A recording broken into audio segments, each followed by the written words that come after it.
Greetings and hallucinations, everyone. Jonathan here, coming to you live from Oregon, and super blessed to be alive and just grateful to have this experience to be able to share, my own personal journey of development and transformation with you for the greatest good of humanity, because sometimes I feel as if I'm on the cutting edge of, evolution, as we all are. I mean, essentially that's the point, right? Is that we're always living on the edge, and they say if that you're not living on the edge, well, you're taking up too much space. So in the name of not taking up too much space, I'd like to share with you a recent revelation that came into my field of awareness around radical transparency, open communication, being able to be vulnerable in an age where authenticity and vulnerability are oftentimes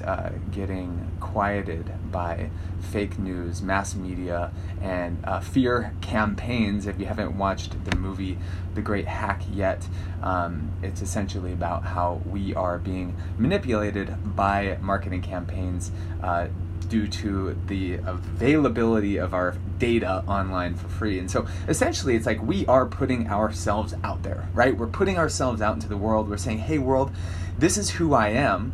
This is, how I'm showing up in the world. And then marketing companies are going around and trying to use that information to manipulate us on a mass scale. That's kind of a different story, right? It's a little bit of a different story than what I want to talk about today. But essentially I had a really epic experience recently. I was at the Beloved Music Festival, and I was flowing around the campus. It was early arrival, and I had this really powerful experience because the first workshop that I attended, I actually had no idea what it was. I was just kind of walking around the campus. It was early arrival, and when you get early arrival to a festival, if you don't already know this, it's kind of nice because you get an extra day to kind of like get comfortable in the environment and kind of flow around and meet people before the masses move in. And if you've ever been to Burning Man before, you definitely know how this feels if you get early entry, because then you get to see the population of 70,000 people inhabit a city in the middle of the desert. And it's coming up here in just a few days, actually. Burning Man's coming up, and I wish I was there, but I told my friends, I was like, I'm not going this year because the theme is just too spiritual for me this year. Metamorphosis, what's up with that? So yeah, I just wanted to share this though, because I walk in, I'm walking around the campus, and the first workshop that I walk into, I don't know what's going on. People are singing, it seems to be a spiritual experience, and suddenly I hear someone just scream in the front of the room, and I mean, they are weeping. They are just like, I thought maybe they're having a bad trip, like what's going on here? I got a little bit closer, and then suddenly I realized that this is actually the first workshop of the event, and it's a grievance ritual. And where in essence you have a group of people, maybe 100 to 150 people, holding space for anyone that needs to grieve. And that means to cry, to release, to surrender, and to let go of the holding on, because a lot of times we hold on, right? And I would know this as someone who experienced sexual abuse as a child, as a kid.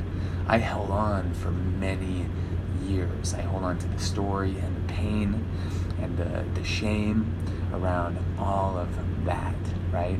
And it wasn't until I embarked on that journey, that deep transmutative rite of passage, that led me to finally being able to hold the capacity to be able to authentically communicate what is alive inside of me. And when I say what's alive inside me, I mean what is the living story, what is that living library, that cosmic Akash, the Akashic record that is me in this particular timeline. What is inside of there, and what would happen if you were to maybe let that story go? What would happen if you would make the decision to just share, to just speak your truth?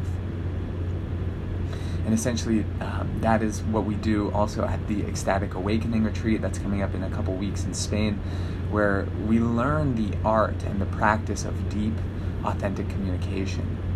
And we have expert facilitators, and these guys, oh my God, have literally single-handedly changed my life by going through this program. I mean, it's just like every time the layers and the depth of understanding the importance of being able to share what it is that's going on in your life and being able to be vulnerable.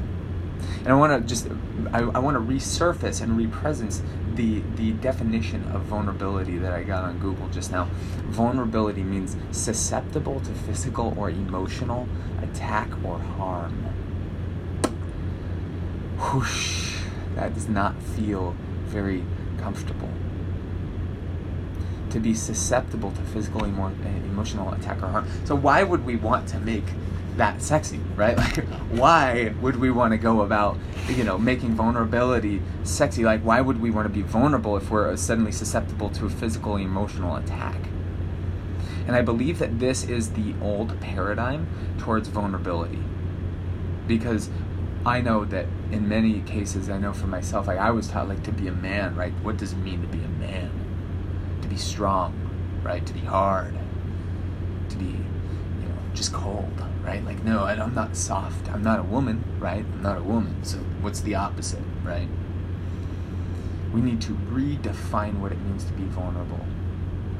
To me, vulnerability means to be confident enough and grounded enough in your own understanding, in your own wisdom, in your own capacity that you are able to speak to anyone about anything, especially if it's something that is triggering you or something that is alive for you, if it's something that is causing you emotional distress, if it's something that is, making you think twice, or if you're like brewing on it, right?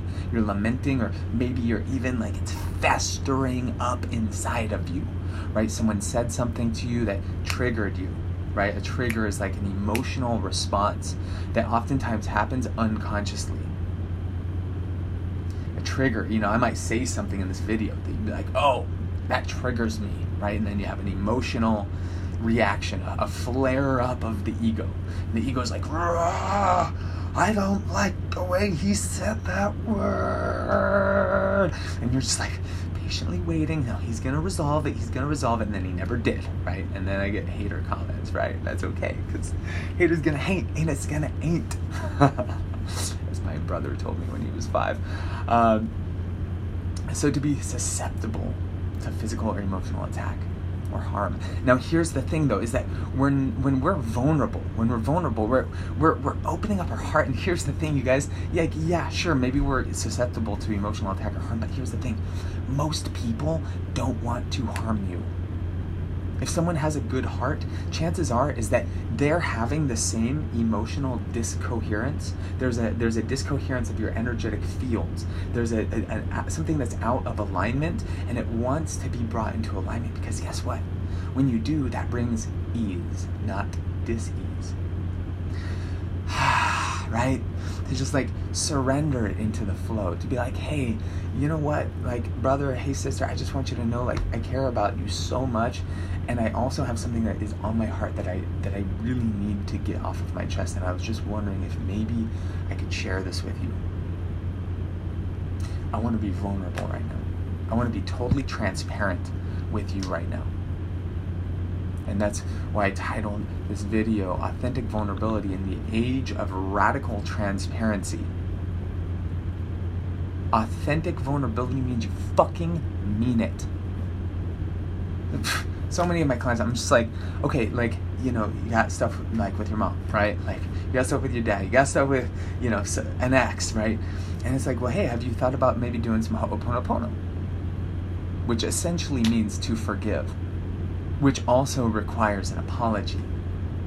And their ego's like, oh, no, flare up, right? Flare up of the story. The story, what I mean by flare up is like, it's like a result of an unconscious program, like an identity, like a storyline that you unconsciously identify with as part of your ego, right? Our egos being who we think we are, not the old definition of ego now. We're talking new definition of ego, which is who your brain thinks you are, who your mind thinks you are versus who you are in this present moment, the conscious present presence of you. You are more you than you've ever been right now in this moment. Now, in this moment, you are manifesting at the speed of light, and you are not your story if you don't choose to believe that anymore.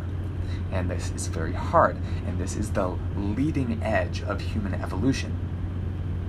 I repeat, this is the leading edge. This is the next phase of human evolution, to wake the fuck up and remember that we are connected to that infinite source of creativity, that infinite source of creation that is the divine, that is creation. It's the essence of creation. It's that cosmic orgasm that you are made from. And when we tune into that frequency and that presence, it's like, it doesn't mean that you're going to dissolve the ego forever and all of a sudden you're going to forget who you are and you're just going to be a Zen Buddhist monk sitting at the temple watching the flowers, grow because that's all we are supposed to do. No. It's just more of an unfolding awareness, a deepening of our understanding that we don't have to be triggered by our stories emotionally. It means that we do not have to react unconsciously, emotionally, because when we do, we're satiating our body. We're emitting these neurotransmitters that are stress hormones, that are essentially telling your body that you're about to be attacked by a lion and you better fucking run. But you're just sitting at your computer desk writing emails, right? We're in a fight or flight state, and when we're in fight or flight, well, guess what? It's not a good time to heal. That's not a good time to manifest infinite timelines. It's not a good time to tap into your cosmic oneness with Source and open up and unfold into the infinite fractal dimensions that are waiting to be activated through your awareness. Not when you're in fight or flight. When you're in fight or flight, you're in constriction, right? You're collapsing into matter, like physical three-dimensional matter. You are collapsing into eons of ancestral trauma that are hardwired and encoded into your neural pathways. And you're just collapsing into it more unconsciously, totally unconsciously, right? Because our ancestors, they actually had to fight a lion, right? The closest thing you're going to get to fighting a lion is going to the zoo with your mom, right? So when we make that decision to ascend, this is that whole ascension thing that we keep hearing about, right? We're ascending beyond the old story, which it could only happen in this present moment now. We are then no longer susceptible to the triggers, and we then become like Neo in the Matrix, where he's like, there is no spoon, right? He's like, I know how to fly helicopters. I know Kung Fu, right? Oh shoot, someone says no audio. Uh-oh. Can you all hear me okay in Facebook and Instagram right now? Can you all hear me okay? To that person that texted me, you may... Oh, no audio. Okay, interesting. Jonathan, we would love to hear you, but we can't. Oh my gosh. Ha! I wonder why. That's so odd. Well, sorry to all my friends in Instagram land. You can switch over to Facebook.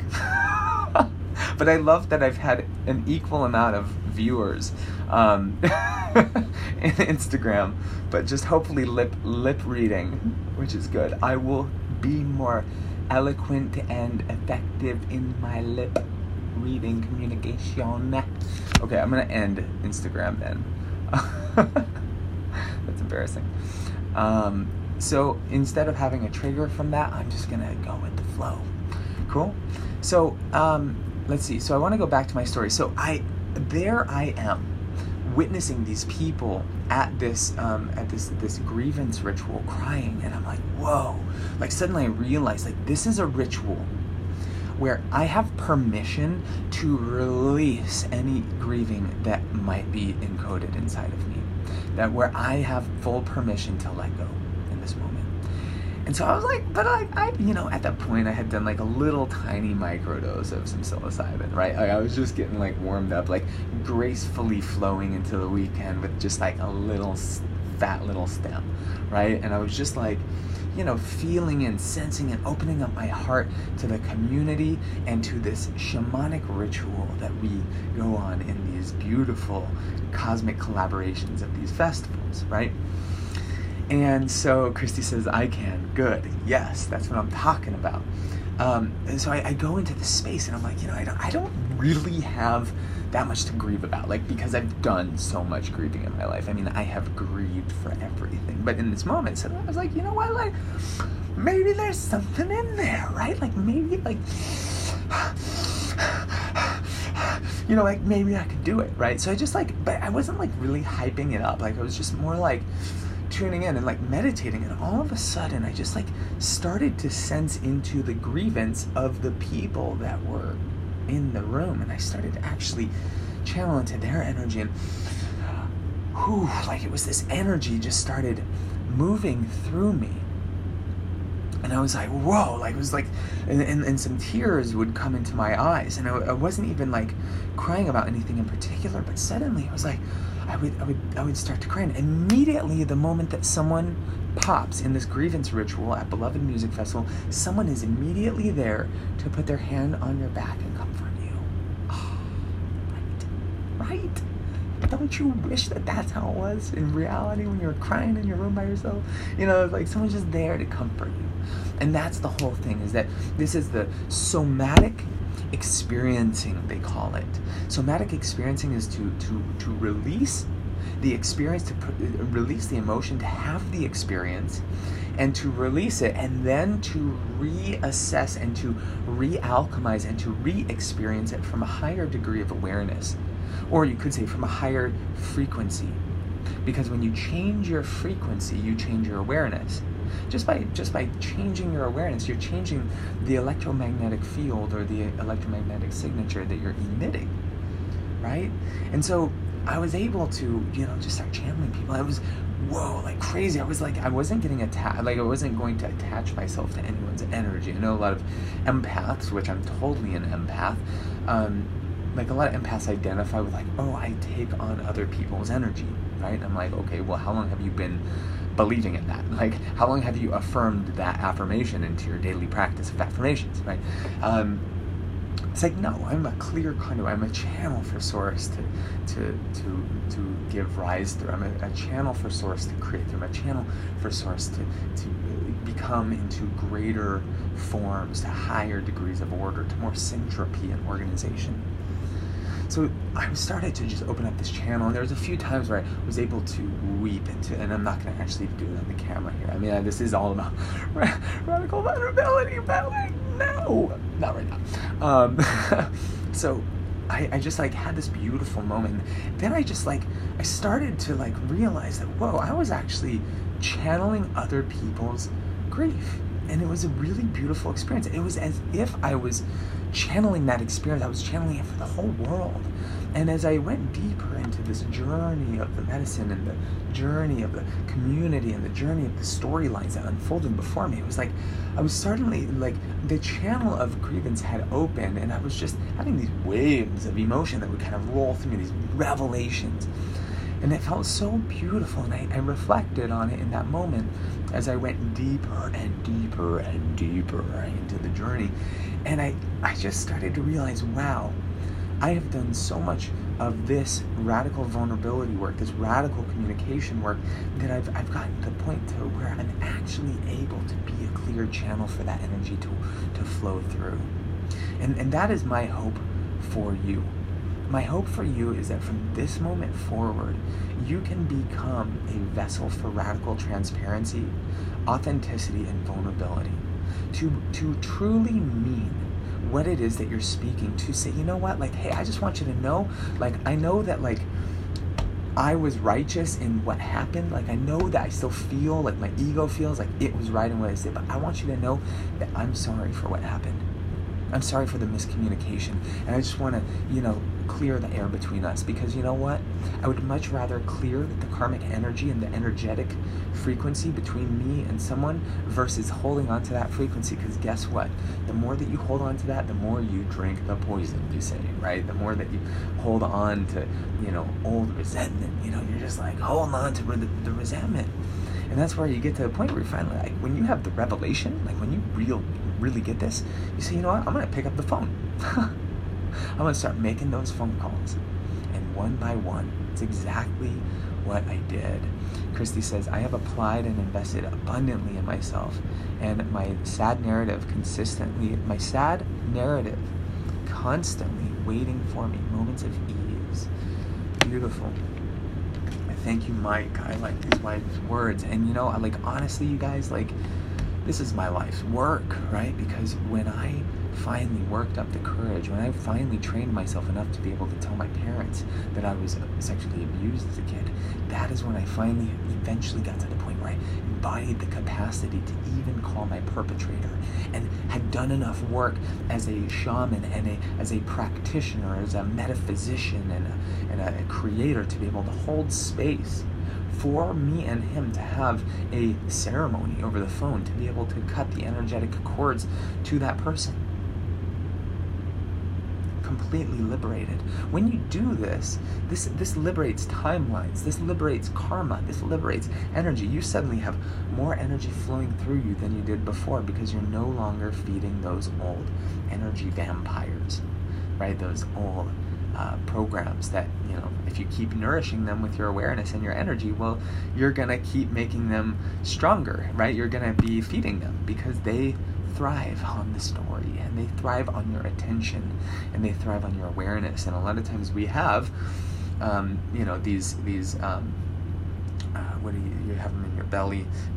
They're like viruses, but not viruses. Maybe you know what I'm talking about. Parasites, and we can have parasites in our belly, right? That say, "Oh, I want more sugar," right? And then there's a story that's attached to that need for sugar, like, "Oh, I need it to feel whatever," right? Because I'm tired or I'm exhausted. But there's also parasites that are more energetic parasites, and those things can be cleared. And if that's something that you feel that you need, definitely reach out to me, because this is something that, like, once we start to remove that frequency, we clear our energy body, we come into deep and radical alignment. We're communicating, we're sharing, we're no longer holding back, we're clearing the energy, and we're tuning our bodies like instruments for consciousness. That's when we can fully show up, right? That's when we can fully show up to being the greatest expression of ourselves. Because source, creation, creator, God, the living universe, is creating itself through you, as you, with you, and it wants to fully and radically express itself in this lifetime. And it doesn't want to have to do it in another lifetime through you or through your soul, right? Like let's get it right this time, because what else are we gonna do? Go to work from 9 to 5 and then get drunk all day? Like, come on, there's a time and a place. Don't get me wrong. Like, Jesus turned water into wine. Like, hey, like, what's up? Like, we got to get down. You got to get up to get down, right? But you got to get up to get down, right? Because if you're just getting down all the time, well, then you're just gonna be down at rock bottom.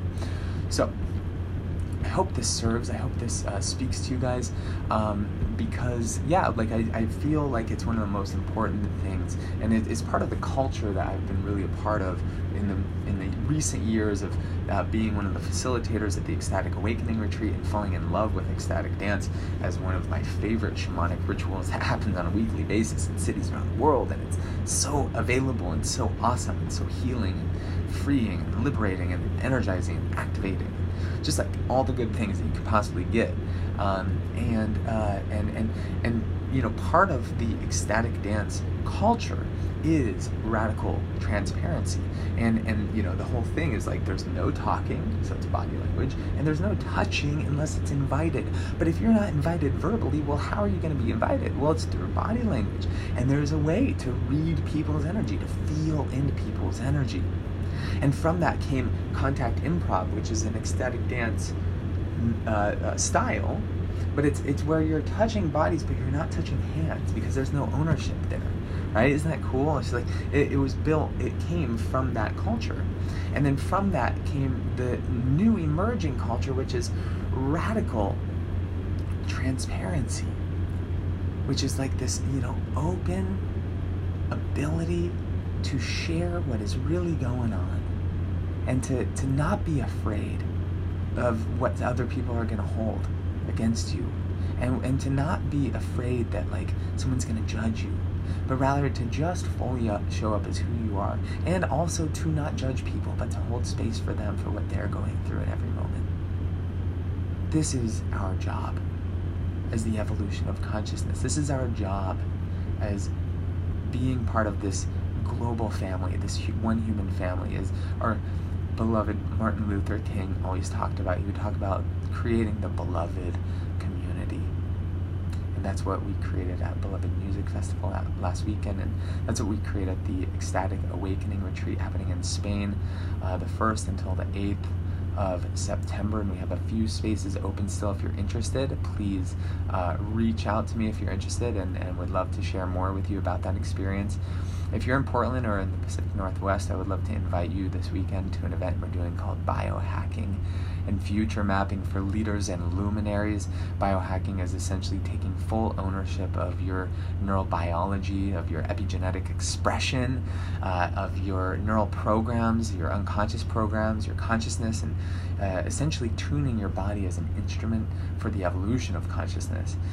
And while also creating a strategy for your future, that which you want to create, that which you're calling in more of. And so if that is aligned for you, if you're in the area, or if you want to fly out, we have a couple people flying out to Portland. It's taking place in a historic home, a historic mansion in Portland. And then also excited to announce a couple other upcoming events, including in Guatemala in January. We're going to be doing the Vision Quest to Eagle's Nest, which is a shamanic journey into your future, creating a strategy for 2020. And it's at the beautiful Lake Atitlan, Guatemala, which is like the most beautiful place in the world. You guys Google it, Atitlan, in San Marcos. And that's going to be a visioning workshop and retreat. We're going to be doing a big ecstatic dance party, lots of like tantric expression and connection, and really just a beautiful, nurturing, soul activating way to start the year. So this and more, if you're interested in teaming up and dreaming up for a one-on-one sacred strategy, intuitive life path and design session, I would love to show up for you and channel for you. The channel has been getting clearer and clearer, as if you were looking into a cosmic mirror, guiding you to deeper depths of your soul on the journey to us all becoming whole. When we become whole, we become one. We shine like the sun. We elevate our frequency to the divine so that we can tune into the oneness with every single person on this planet, so that we can flow with it and create with it and start to rise and shine and dance. Because this life is all about celebrating, and so I invite you to come and celebrate with me this beautiful divine design destiny flowing through me. Oh my gosh, what?